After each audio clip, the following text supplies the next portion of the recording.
उन्होंने बच्चे? ये मेरा भाई था जिसको कल पीएमसीएच में हम भर्ती कराए थे रात में, और फिर कुछ ही देर में ये सांस की तकलीफ के कारण इसकी डेथ हो गई। फिर भी इसका कोई जांच नहीं हुआ, ना कोरोना कुछ जांच हुआ, कुछ भी जांच नहीं हुआ।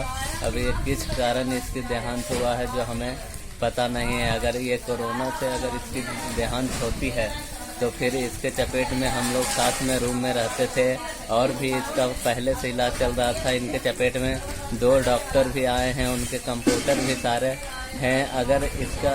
अगर कोरोना पॉजिटिव अगर ये होता तो फिर सब ये लोग भी सबका चेक कराना ज़रूरी होता। अगर नहीं होता तो फिर हम लोग भी ऐसा अगर सेफ फील करते, लेकिन अगर इसका जांच ही नहीं हुआ तो हम लोग अब क्या करेंगे?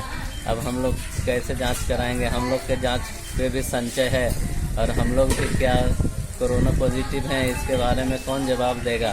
पीएमसीएच वालों ने बस बॉडी को मतलब सांस का दिक्कत था, भर्ती लिया, फिर तुरंत ही जब मृत घोषित करके बाहर बॉडी को भिजवा दिया, बोला ले जाइए बॉडी को और अंतिम संस्कार कर दीजिए।